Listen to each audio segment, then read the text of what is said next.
my brothers and sisters of the global Pan-African consciousness, brace thyselves, for we are venturing into an ideological arena teeming with convolution and subterfuge. Andrew Schulz want to go one-on-one with King Kong. What y'all want to do, family? Andrew Schulz want to go one-on-one with King Kong consciousness. Andrew Schulz want to go one-on-one with King Kong consciousness. What y'all think out there? What do my Germaniac Nation have to say? Do we go head on with Andrew Schulz or do we leave it alone? That's the question of the day.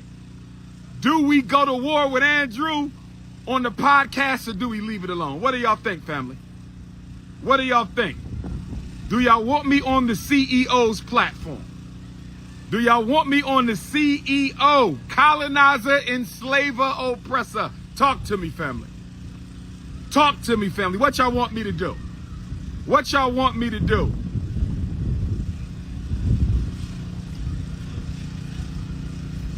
Oh, yes. Where my butter almond queens at and my fudge queens? Where my sweet brown sugar and my dark caramel queens? Where my mahogany and buttercream queens at? Oh, yes. Oh, yes. Get off my live, Andrew. This is an all-African live. I'll see you on the podcast. Get off the live, sir. This is an all-African live. Stop colonizing our spaces. Stop trying to neo-colonize our spaces, Andrew. Hop off the live. A battlefield where the forces of Eurocentric jesters clash with the righteous indignation of black liberation. Today, the question that rings through the halls of intellectual discourse is this: should Dr. Umar Johnson, Lion of African sovereignty, High Priest of Pan-Africanism, and defender of melanated people worldwide, engage in philosophical combat with Andrew Schulz, that satirical sophist and comedian extraordinaire? Should the King Kong of consciousness descend into the lion's den of Schulz's comedic platform? Oh, the stakes are higher than a skyscraper in Manhattan. First, let us peel back the layers of this perplexing dilemma. What, pray tell, does Andrew Schulz represent in this maelstrom of media manipulation?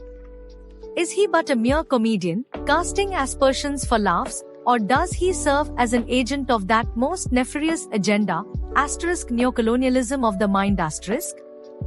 Oh yes, my brothers and sisters, the battlefield here is not one of mere witticisms but one of cultural warfare. For if Dr. Umar steps foot on Schulz's podcast, he must contend not only with humor but with the insidious specter of European domination over African consciousness. Let us not forget, my brethren, that Andrew Schulz is no mere entertainer. Nay, he is a slick-tongued provocator, a peddler of narratives that seek to downplay the very real struggles of African people under the boot of white supremacy. His platform, though cloaked in the veneer of humor, is a battleground where ideologies are subtly woven into the fabric of jokes. Should Dr. Umar engage in dialogue with such a figure, he must prepare himself for more than verbal jousting. He must be ready for an onslaught of microaggressions, of dismissive laughter, and of cultural gaslighting. But herein lies the rub. Is this not the very arena in which Dr. Umar thrives? Is he not the intellectual colossus, the indomitable spirit of African sovereignty, who has gone toe-to-toe with the forces of ignorance and won? Would this not be an opportunity to disseminate his message to a broader audience, to awaken even more of the slumbering masses to the realities of white supremacy and racial injustice? For what Schulz's platform offers is reach and if Dr. Umar is to ascend to greater heights, should he not seize every opportunity to preach the gospel of Pan-Africanism, even in the belly of the beast? But hold fast, my fellow soldiers of liberation, for the dilemma deepens. What of Schulz's audience? An audience largely comprised of those who laugh at the very real pain and trauma of marginalized people. Can we trust such an audience to truly receive Dr. Umar's message with the gravitas it demands? Or would they merely mock his words, reducing his sacred teachings to mere sound bites for the amusement of their social media followers? Would this not be the very essence of cultural appropriation, using the struggles of black people as fodder for comedy? And what of the possibility of manipulation? Oh, my people, do not be naive. Andrew Schulz and his ilk are master manipulators of the media narrative.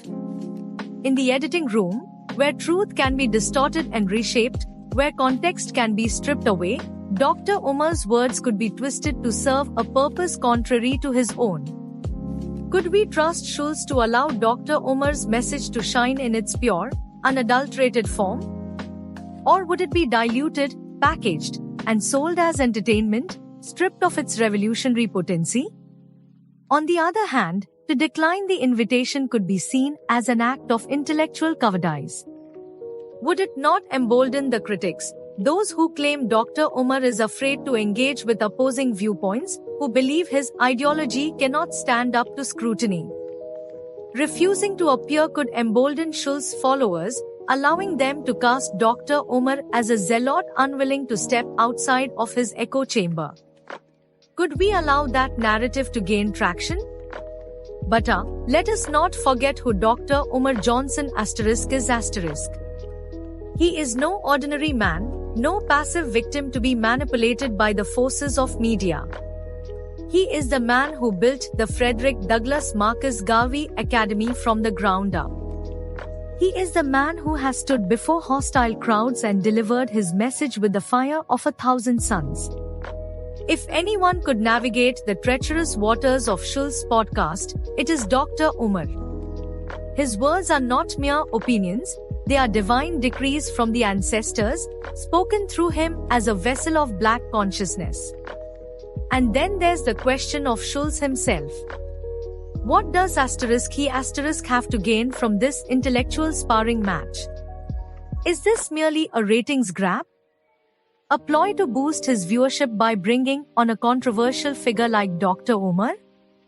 Or does Schulz genuinely believe in the power of debate and dialogue, even if it means standing toe-to-toe with someone whose views so radically oppose his own?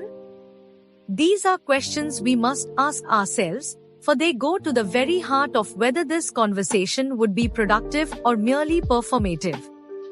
Now, my brothers and sisters, let us not overlook the potential benefit of planting seeds. For even in the most hostile environments, seeds of consciousness can be sown. Could Dr. Umar, through his eloquence and passion, awaken even a few of Schulz's followers to the reality of systemic racism and the importance of Pan-Africanism? Could this not be an opportunity to reach those who might otherwise never encounter such ideas? The power of words, when spoken with conviction, cannot be underestimated. But, alas, we must also consider the potential pitfalls. Would appearing on Schulz's podcast lend legitimacy to a platform that has often trivialized the very struggles Dr. Umar has fought so hard to highlight? Would this be seen as Dr. Umar giving his blessing to a platform that profits from the commodification of black pain and suffering? The optics of such a move must be carefully weighed, for in this media-saturated world, perception often outweighs reality. And so, my brothers and sisters, we are left with the ultimate question: should the King Kong of consciousness descend into the arena of Andrew Schulz, risking ridicule and manipulation for the chance to spread his message far and wide? Or should he stand firm, refusing to engage with a platform that has not earned the right to amplify his voice? It is a question of strategy, of vision, and of legacy. In conclusion, Dr. Umar stands at a crossroads. To engage with Schulz would be a risky gambit, fraught with potential peril but also immense opportunity. The question is not merely whether he can hold his own, of that, we have no doubt, but whether the battle is worth fighting in the first place.